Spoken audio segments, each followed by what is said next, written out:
हाँ हाँ, नया सिंह, शुभ संध्या। देखिए क्वेश्चन नंबर 1।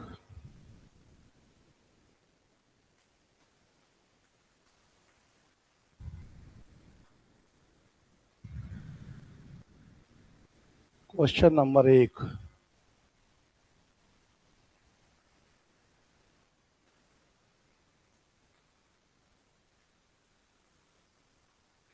निम्नलिखित में असत्य कथन पहचानिए। हाँ सुनीता, अच्छे से पढ़ाई करो बच्चे लोगों, बिल्कुल मेरी शुभकामनाएं आप सबके साथ में है। बस यही है कि लास्ट मोमेंट में जितनी चीजों का रिवीजन हो जाए उतना बेहतर है। असत्य कथन हमको पहचानना है। हिंदी नवरत्न के लेखक मिश्र बंधु थे, बिल्कुल सही है। इस पुस्तक का प्रकाशन 1910 में हुआ था, बिल्कुल सही। हिंदी नवरत्न में कवियों का क्रम काल क्रमानुसार रखा गया है, ये गलत है। इसमें तो इन्होंने अपने महत्व के दृष्टिकोण से क्रम रखा है, वृहत्रयी लघुत्रयी सब बना करके रखा है। कालक्रम का ध्यान तो मिश्र बंधुओं ने मिश्र बंधु विनोद में रखा है। तो तीसरा ही असंगत होने के कारण सही उत्तर हो जाएगा। बाकी हिंदी नवरत्न हिंदी में तुलनात्मक आलोचना का एक महत्वपूर्ण पड़ाव है, ये बात तो सही है। तो जो सही नहीं है वो है तीसरा, तो यही इसका उत्तर हो गया। हाँ बिल्कुल सही जवाब 3। हिंदी भाषा का विकास 81 नागरिक प्रचारणी सभा द्वारा प्रकाशित हिंदी साहित्य का वृहत इतिहास का दूसरा भाग है। हिंदी साहित्य का विकास दूसरा भाग है। तो हिंदी भाषा का विकास, इस भाग के संपादक कौन है? राजवली पांडे, धीरेन्द्र वर्मा, डॉक्टर नगेंद्र या परशुराम चतुर्वेदी? यह है डॉक्टर धीरेन्द्र वर्मा। इसके बाद अगला देखिए क्वेश्चन नंबर 3। हिंदी साहित्य का वृहत इतिहास के किस भाग का संपादन डॉक्टर नगेंद्र ने नहीं किया है? तो डॉक्टर नगेंद्र भाग 6 के संपादन से भी जुड़ रहे हैं, भाग 10 के भी, भाग 15 के संपादन से भी जुड़ रहे हैं।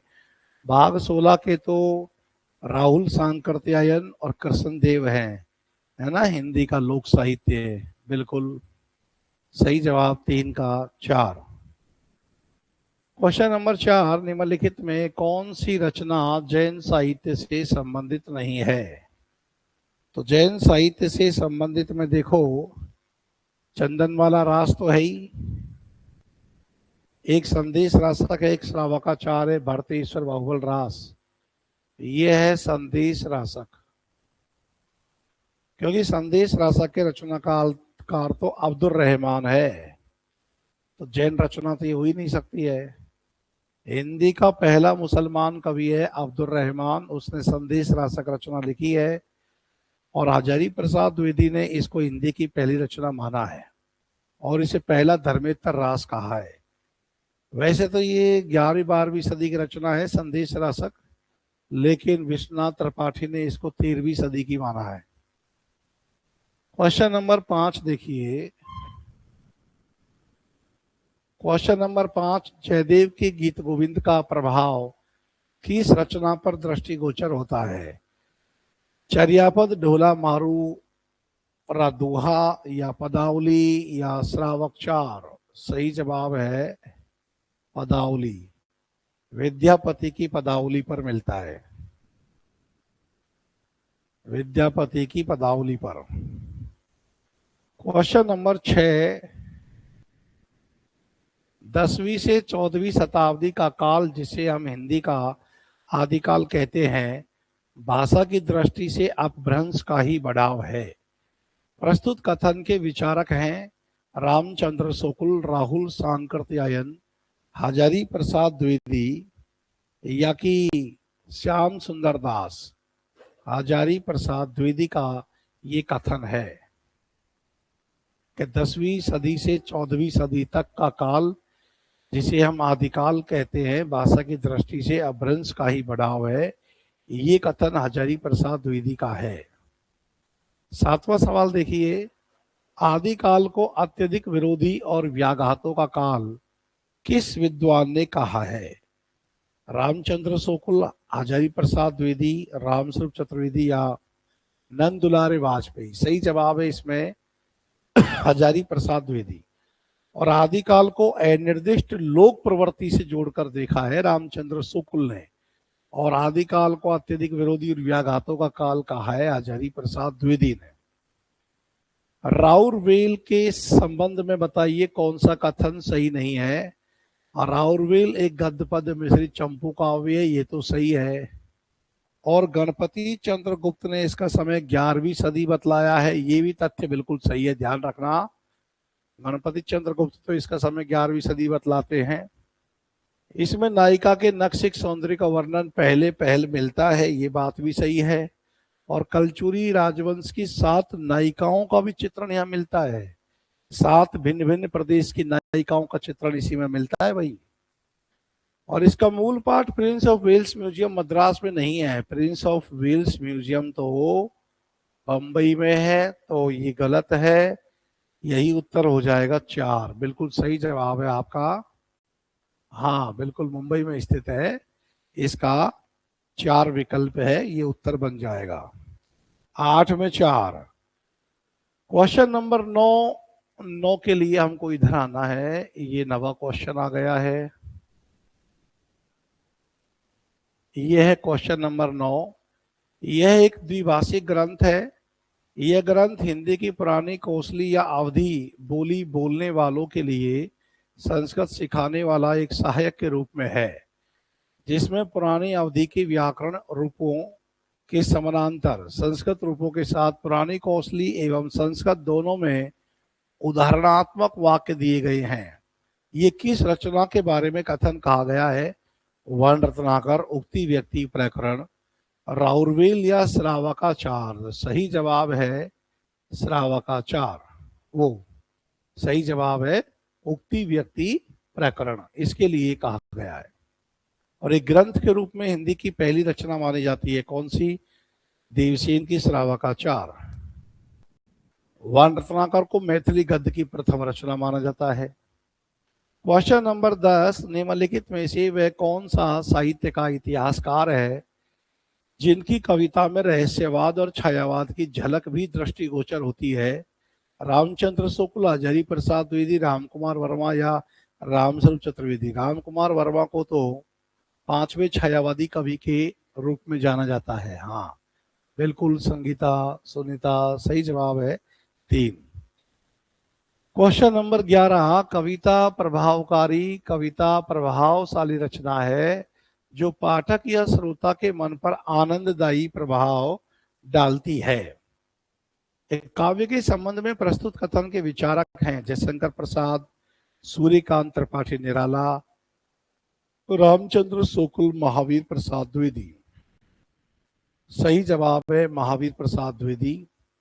क्वेश्चन नंबर 12, गुरु नानक के संबंध में रामचंद्र शुक्ल का विचार नहीं है। क्वेश्चन नंबर 12 देखिए, गुरु नानक के संबंध में कबीरदास के समान वे भी कुछ विशेष पढ़े लिखे ना थे, यह बात तो शुक्ल जी ने कही है।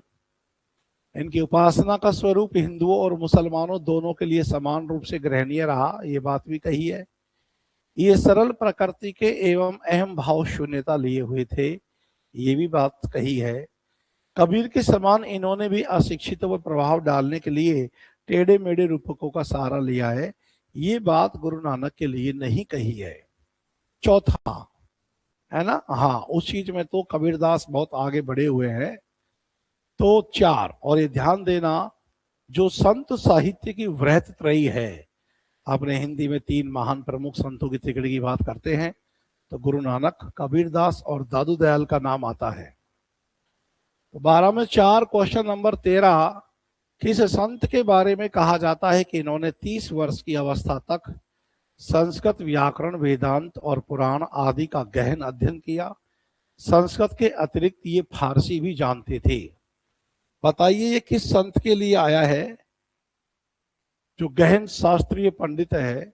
अक्षर अनन्य, संत प्राणनाथ, सुंदरदास या चरणदास?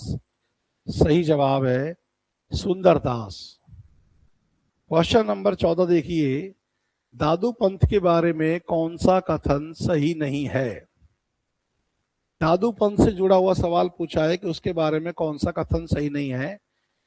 इस संप्रदाय के लोग ना तिलक लगाते हैं, ना कंठी पहनते हैं, साथ में एक सुब्रणी रखते हैं और सत्यराम कहकर अभिवादन करते हैं। ऐसे कहते हैं दादू राम सत्यराम, ऐसे बोलते हैं दादू पंथ के। दादू की भाषा मिली जुली पश्चिमी हिंदी है, जिसमें राजस्थानी का मेल भी है। बिल्कुल सही है ये भी। दादू के कुछ पद गुजराती, राजस्थानी और पंजाबी में भी प्राप्त होते हैं। बिल्कुल। वैसे तो मूल रूप से गुजरात में ही जन्मे थे दादू, लेकिन कर्म क्षेत्र राजस्थान रहा, पंजाबी का भी प्रभाव मिलता है। दादू की वाणी में घट के भीतर रहस्य प्रसन्न प्रवृत्ति, ये गलत है। दादू की वाणी में घट के भीतर के रहस्य प्रदर्शन की प्रवृत्ति के पद भी बहुत मिलते हैं, ये कबीर के यहाँ मिलते हैं। दादू के यहाँ सहजता, सुबोध भाषा, सरलता, समर्पणशीलता, ज्यादा वाद विवाद भी नहीं मिलता है, उतनी चमत्कारिकता और रहस्यात्मकता भी नहीं मिलती है। हाँ, इनके पदों में चेतावनी के अंग बहुत मिलते हैं। दादू दयाल के यहाँ चेतावनी के अंक बहुत मिलते हैं। हाँ, दादू दयाल को राजस्थान का कबीर कहते हैं, बिल्कुल सही है। जैसे सूर्यमल मिश्रण को राजस्थान का भूषण कहते हैं। तो इसका उत्तर हो गया 4। आगे चलिए, इसके बाद क्वेश्चन नंबर 15। आचार्य रामचंद्र शुक्ल ने मीराबाई की किस रचना का नामोल्लेख नहीं किया है? गीत गोविंद टीका का किया है, राग गोविंद का भी किया है, राग सोरठ के पद का भी किया है, रुक्मणी मंगल का तो नहीं किया। वैसे रुक्मणी मंगल इनकी रचना मानी जाती है, पर रामचंद्र शुक्ल ने अपने हिंदी साहित्य के इतिहास में इस रचना का नाम नहीं गिनाया है। तो 15 का उत्तर हो गया 4। Question number 16। रसखान की कविताई के बारे में कौन सा कथन सही नहीं है?